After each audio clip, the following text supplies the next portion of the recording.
Trump didn't tweet. He didn't hold a press conference. He handed Pam Bondi a classified folder behind closed doors, and what she uncovered had Schiff scrambling before the sun even came up. It was just past midnight, the kind of hour when most people are asleep, when even the headlines have gone quiet. But in Palm Beach, the lights at Mar-a-Lago were still on. Pam Bondi pulled up without an escort. No aid, no security. No one else was supposed to know. She parked off to the side, out of view of the cameras stationed near the front gates. She didn't text. She didn't call ahead. The message had been clear. Come alone. Inside, the air was too still for comfort. The entrance hall smelled faintly of fresh polish. Chandeliers overhead threw hard shadows on the marble. Two men waited quietly near the end of the hallway, but said nothing. They just pointed left toward a door that led underground. Bondi followed, her heels echoing just once before she took them off and carried them in hand. The room she walked into didn't match the grandeur upstairs.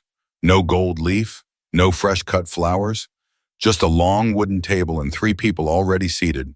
Kash Patel, a former top Pentagon aide, Tom Ellison, a quiet legal mind who'd worked on FISA reform in private circles, and Lena Drummond, a former intel officer turned quiet whistleblower. All eyes turned to her, but no one smiled. Trump walked in last. No announcement, no handshake. He didn't sit. Instead, he carried a large black briefcase and set it on the table. It's all in here, he said. No more summaries, no more filters. He flipped the case open and pulled out two folders. The first was thick, over 1.5 inches of unredacted memos, emails, handwritten notes, and meeting logs from inside the FBI, the CIA, and other three-letter agencies. The second was slimmer, but heavier in implication. A draft executive order that, if enacted, would require citizenship proof for all federal elections and strip states of federal election funding if they didn't comply. They lied, he said, his voice lower now. They lied about everything. Crossfire Hurricane was never real. The dossier, garbage. And Schiff knew. He paused, looking straight at Bondi. They thought it would stay buried. I want the lid off. Bondi opened the first folder, flipping slowly through each page. The dates of it matched what she'd feared. October 2016, November 2017, even as late as 2019, there were internal communications confirming that the Steele dossier hadn't been verified. Some emails even warned specific agents not to raise red flags because leadership prefers narrative continuity. I want this to be handled through the law, Trump said. No speeches, no social media theatrics, just firepower where it counts. You. Kash leaned forward. We'll be accused of politicizing intelligence.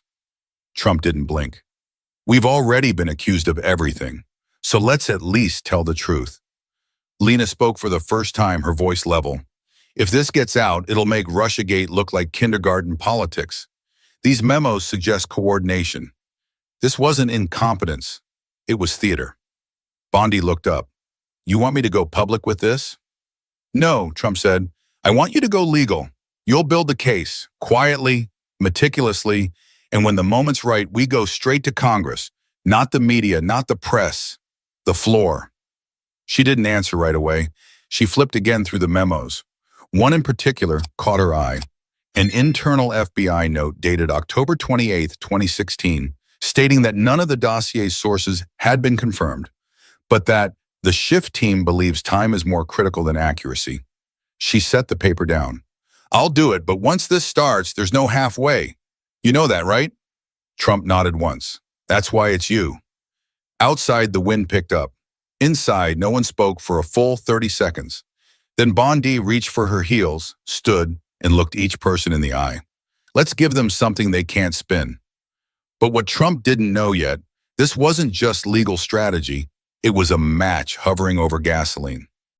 The next morning, Bondi didn't return to her D.C. condo. She booked a quiet room at a small inn off the highway in Jupiter, Florida. No press, no calls, not even her regular security detail. She needed silence and time. The folders were spread out across the bed. She sat cross-legged on the edge, her laptop unopened beside her. This wasn't about email chains or timelines anymore. This was about intent, patterns, language. The things people write when they think no one will ever read them. The first document was dated mid-2016, a memo between two FBI supervisors flagging the Steele dossier as unverified and derived from political opposition. It was followed by another, an internal email confirming that Christopher Steele was paid through a third-party contractor, Fusion GPS, with direct ties to the Clinton campaign. Bondi marked it. She kept a running tally, dates, names, signatures. She was building a trail. Then came the audio. It was buried halfway through a batch of digital records on a thumb drive Cash had slipped into the folder. She clicked play. Static crackled. Then a voice, calm, rehearsed, unmistakable. Adam Schiff. We don't need full verification. What we need is speed. The FISA has to be ready by Monday. Bondi sat back. She replayed it. Then again. There was no denial in the voice, no hesitation. He wasn't confused. He was directing it. She opened a yellow pad and started writing. A new column. Statements that contradict public testimony. Schiff had spent 4 years telling the public there was clear evidence of collusion. He'd stood in front of cameras on Capitol Hill, making declarations of certainty. And now here he was, caught green-lighting a request for surveillance based on information no one had verified. Kash Patel had warned her. They'll call you reckless for even holding these files, he'd said, even though it's their names on the paper. She clicked over to the Fusion GPS chain. Dozens of messages exchanged with senior campaign staff. One line stood out, timestamped just weeks before the election. We're pushing the material through a friendly intel channel now. Should land by Friday. Bondi read it twice. Friendly intel channel, not news outlet, not opinion column. Intelligence. They had turned political dirt into surveillance fuel. It was worse than she thought. The deeper she went, the less the files read like bureaucratic confusion, and the more they read like a roadmap, deliberate, coordinated, rehearsed. At the bottom of the pile sat one final folder labeled Operations Back Channel. Inside, a single transcript, an intercepted message from a Fusion GPS contractor to a Clinton campaign aide. Need this to hit before Sunday. Schiff says he'll cover the press part. Bondi closed the folder. She wasn't angry, not yet. She was calculating. There was something more dangerous than rage growing behind her eyes. Resolve. She picked up the phone and called Cash. Tell Trump I've gone through everything. Cash didn't ask what she found. He just said, how bad? Bad enough that I won't be able to walk into a federal building again without cameras in my face. You sure you want to keep going? There's no halfway, she replied. He exhaled on the other end. Then I'll prep our team, but just so you know, once you open this, they'll come for your license, your reputation, maybe worse. Bondi looked back at the folder labeled Back Channel. I'm not doing this for my name, she said. I'm doing it so this never happens again. Cash paused, then said something she hadn't heard from him before. Good, because you just became the story. Bondi didn't flinch. She began drafting notes for a legal briefing. These weren't blog posts. They weren't op-eds. They were charges, implications, constitutional challenges, each lined with evidence. She was writing history with a pen that could get her disbarred if she made one wrong move. She looked up at the TV in the corner. On mute, a CNN anchor was praising Schiff's unwavering integrity. She let out a dry laugh and turned the screen off. But the truth alone wasn't enough. Someone had to carry it through fire. 3 days later, the executive order hit the floor. No press release, no rally, just a cold upload on the White House website at 8:12 a.m., followed by a simple tweet from the official account. From this point forward, federal elections must include proof of citizenship. States in violation will lose access to federal election funding. By noon, the world was on fire. CNN ran a 5-hour segment calling the order about authoritarian overreach. MSNBC had 3 former DOJ officials debating whether Bondi should be disbarred. In Sacramento, California's Attorney General announced a lawsuit before he'd even finished reading the order. Bondi sat alone in a war room in D.C. surrounded by files, legal pads, and a stack of subpoenas ready to be filed. She watched the headlines without reacting. She knew this part would come. What she hadn't expected was how fast the machine would turn. The media stopped calling her a former attorney general. Now she was a Trump loyalist with a vendetta. Academic panels were already discussing the erosion of democratic norms. Some even questioned whether Bondi's access to classified material violated national security guidelines. None of them mentioned that the documents she cited were legally declassified. None of them touched the content. That afternoon, Schiff called a press conference. Cameras rolled before he reached the podium. His expression was measured, his voice dipped just enough to sound somber. "This isn't transparency," he said, "and it's a direct attack on our democratic institutions.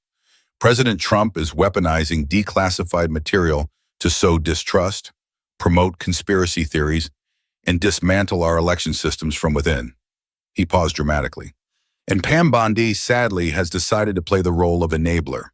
In the crowd, a reporter asked, "Congressman, are you denying the authenticity of the memos she cited?" "I'm saying context matters," Schiff replied. "You can make anything look suspicious when it's cherry-picked." Bondi didn't respond with a press release. She didn't hold a microphone. She called Natalie Winters. Natalie wasn't a politician. She wasn't even a lawyer. She was a data-driven journalist who'd been quietly publishing investigations that mainstream outlets refused to touch. She didn't care about applause. She cared about receipts. "You sure you want to be in this?" Bondi asked her. "I've been in it for years," Natalie replied. "This just makes it official." That night, while the media recycled talking points, Natalie published a quiet thread on X. No hashtags, no filters, just screenshots of internal Fusion GPS communications, one after another, each linked to timestamps, names, and a digital paper trail. Within hours, it was viewed over 10 million times, but the backlash came just as fast. The next morning, an edited video clip circulated. It made it appear like Natalie had called for violence. She hadn't, but the cut was convincing. Within the hour, major networks were running it. Her face was everywhere. So were the threats, text messages, emails, comments under her old college articles. "Traitor. Fascist. We know where you live." Bondi called her immediately. "They're trying to discredit you before you get to the witness table." "I figured," Natalie said calmly, "but that just means they're scared." "They are," Bondi replied, "which means you did your job." Natalie paused. "What now?" "Now," BDD said, "you're not just a journalist, you're a witness. I'm bringing you in." The next morning, Bondi walked straight into her office and told her legal team to prepare Natalie for committee testimony. They didn't blink. By evening, protesters were gathering outside the building. Chants, songs, cameras. Inside, Bondi reviewed the files one more time. Every page now felt radioactive, every word an accusation. But it wasn't fear that kept her moving, it was responsibility. She didn't start this, but she'd be damned if she let someone else rewrite it. She sent Natalie a short text. "Get ready. They'll throw everything at us. Just hold the line." Natalie replied, "They've already tried. I'm still here." But their outrage didn't scare Bondi. It confirmed one thing: she hit the target. The hearing wasn't for another week, but it felt like the storm had already landed. Natalie Winters stepped off the train at Union Station wearing black jeans, a canvas coat, and a worn leather backpack. No entourage, no makeup team, just 3 phones, a binder, and a growing file of redacted silence that had followed her since college.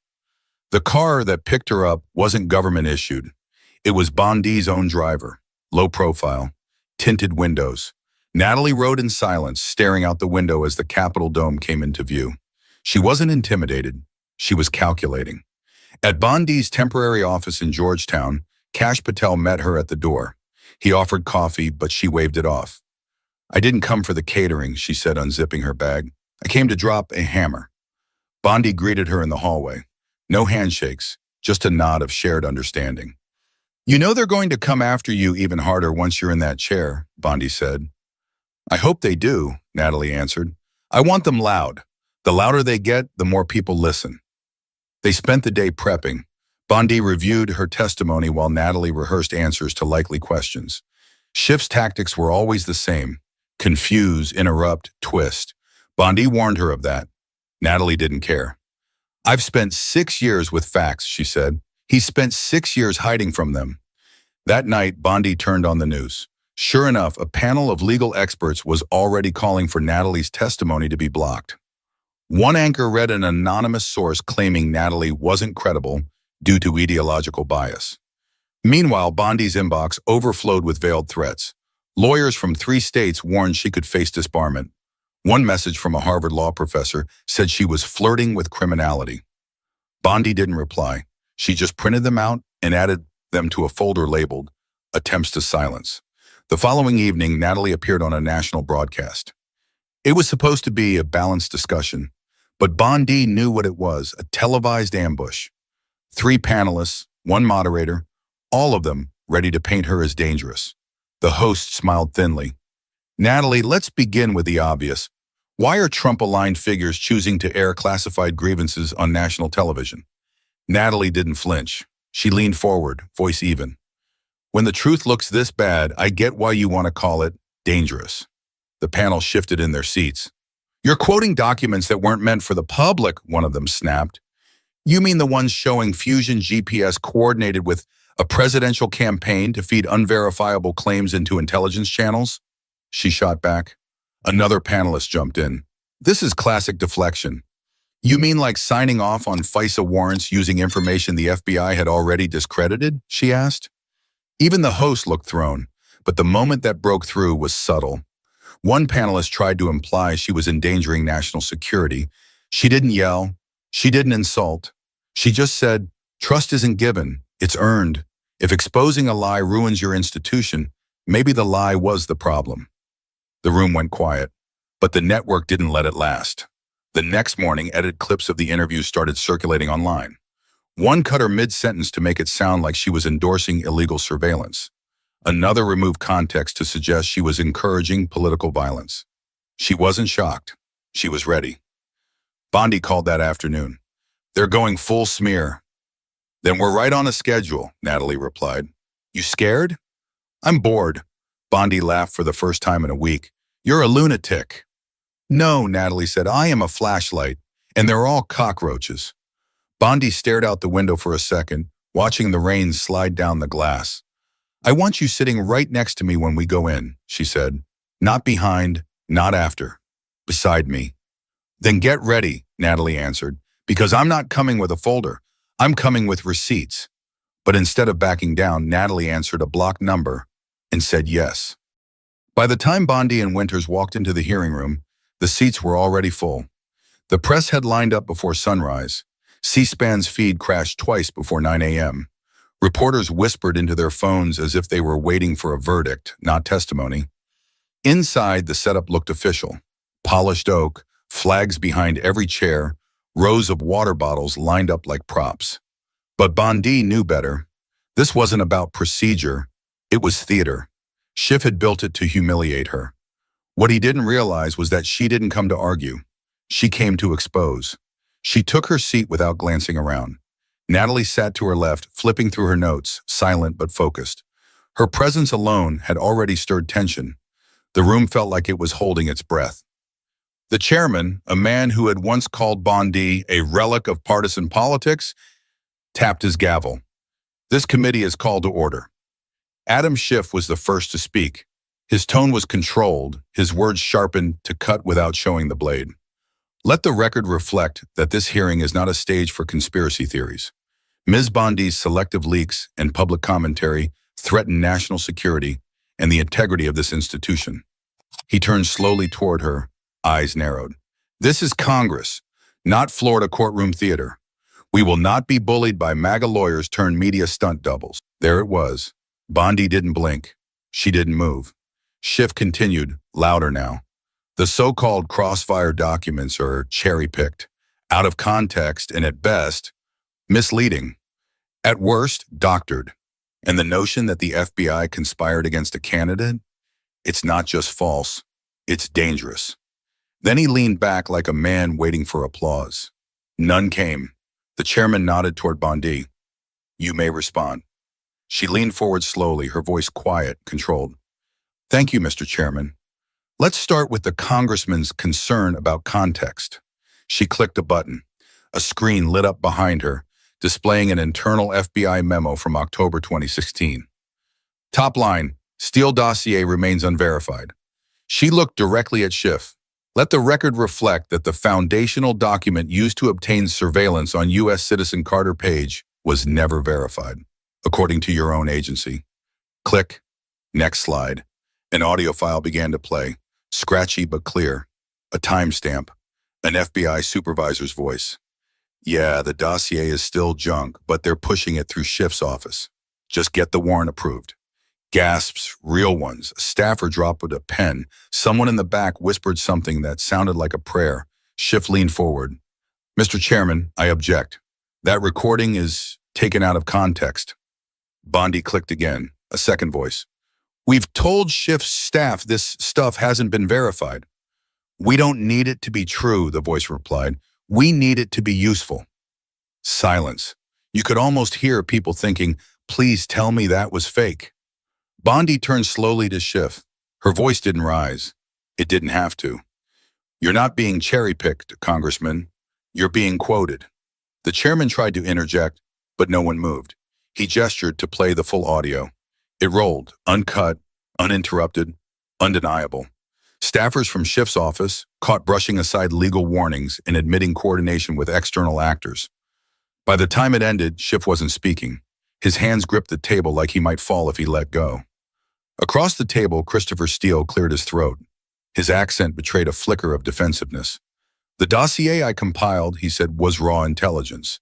It was not meant to be treated as fact, merely a directional framework. Natalie turned her head slowly.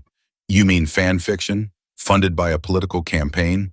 Funneled into federal surveillance under the illusion of legitimacy? He opened his mouth but said nothing.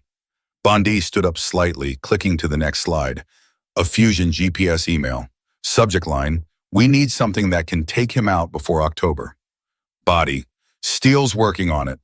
Steele shrank in his chair. Schiff sat silent, staring forward like the room no longer existed. Bondi's voice sharpened.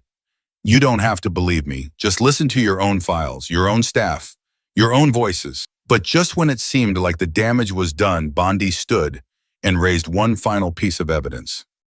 Bondi paused, letting the silence do its job. The screens behind her now displayed a still frame from a video, blurry, shaky, filmed with a phone, the kind of footage you see in local news segments that people rarely pay attention to until the context changes everything. She clicked play. A community fair in Southern California, a small voter registration booth under a blue canopy, balloons swaying, a handwritten sign, no ID needed, register here. The camera focused in on the volunteer at the booth, cheerful, casual, unbothered. A voice asked off camera, you don't need proof of citizenship? The volunteer smiled, nope, if you live nearby, that's all we ask. The video cut.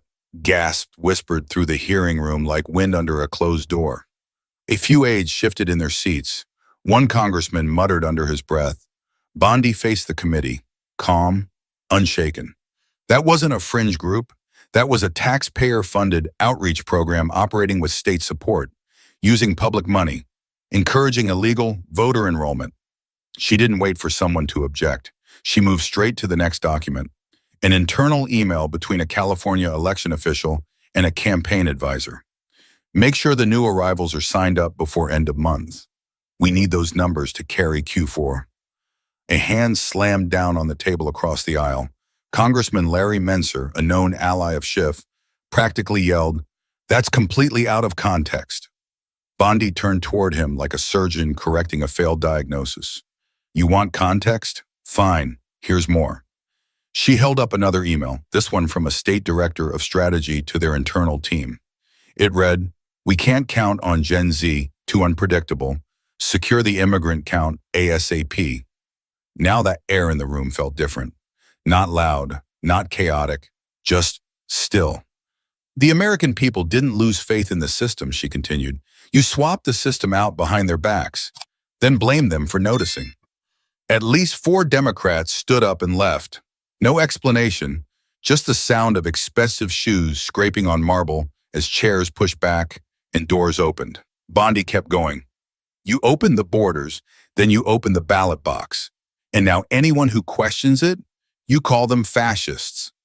She didn't shout. She didn't need to. The silence did the heavy lifting. This isn't about voter access. It's about voter laundering. This isn't compassion. It's coordination. She dropped the final slide, a memo titled Ballot Strategy, Urban Influx, highlighted in yellow, Strategic Demographic Assets. You could hear phones buzzing in people's pockets.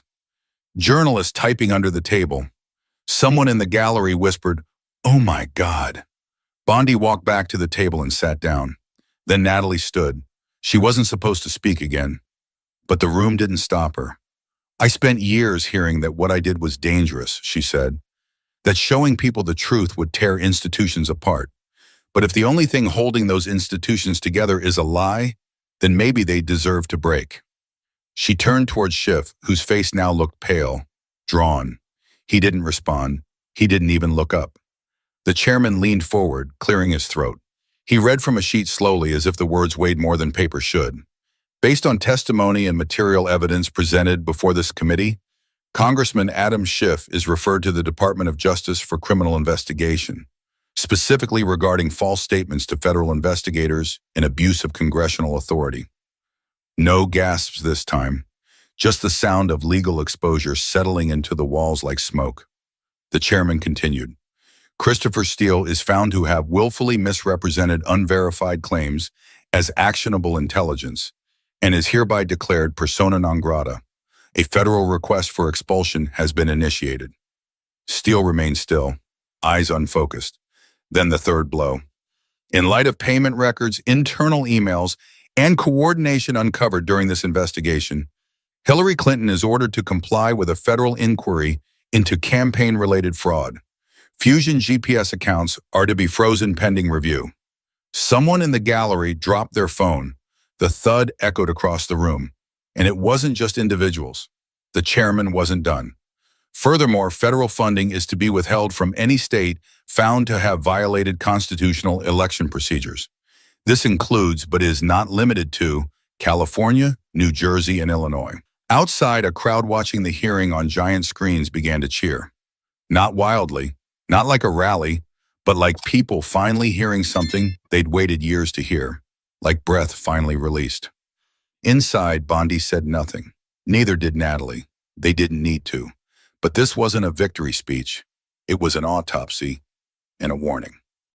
That night, the streets outside the Capitol weren't chaotic. They weren't loud. They were focused. Small clusters of people stood in the cold, watching replays on their phones. Some had tears in their eyes. Some didn't speak at all. But most had the same look, like something they'd carried for years had just been confirmed. Bondi stood behind the curtain, looking out at the crowd through a narrow slit. It wasn't about Trump. It wasn't even about her. It was about the weight of finally hearing someone say it out loud. You were lied to.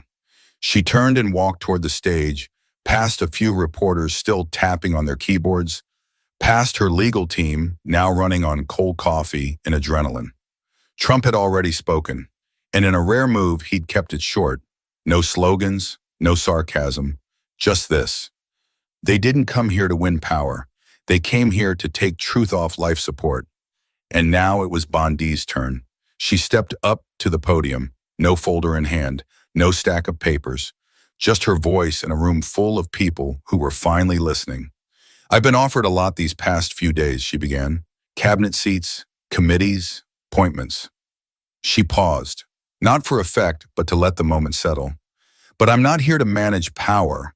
I'm here to teach people how to resist it. The crowd didn't roar. They stood still, some with hands over their hearts, others just lowered their heads. We were told to believe in institutions, she said. We were told to trust the process. But what do you do when the process is rigged before you ever show up? She didn't look angry. She looked tired, but sure. You don't fix that with new policies. You fix that by raising better citizens, by demanding truth like it's oxygen, because it is. She stepped back. The applause wasn't explosive. It was real, measured, earned.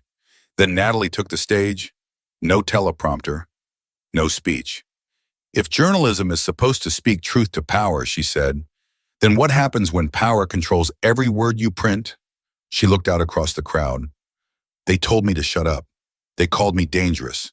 They tried to ruin my name. But I don't care what they call me anymore. I care what you believe. I care what your kids grow up thinking is normal. A pause. And if telling the truth makes me dangerous, then good. She lifted her binder high enough for the cameras to see. This is why I'm launching Truthwire Media. No corporate sponsors, no editorial boards, no censorship, just facts and people who know what to do with them. Bondi returned to the mic one last time. I'm launching Liberty PAC, not to elect more politicians. We've seen what most of them become. This is for citizens, for school board fights, for courtroom battles, for the nights when the system wants you quiet and you just can't be. The sun was setting behind the stage. Someone handed Natalie an American flag. She didn't wave it. She just held it. Bondi looked over the crowd one last time. This wasn't a comeback. This wasn't revenge. This was a course correction. And it's not over. Then her voice softened. I don't want your donation. I want your attention. I want your courage, because the next fight won't be in a courtroom. It'll be in every neighborhood, every school, every vote, and every conversation you're too afraid to have. She stepped back. The screen behind them faded to black. Then one line appeared.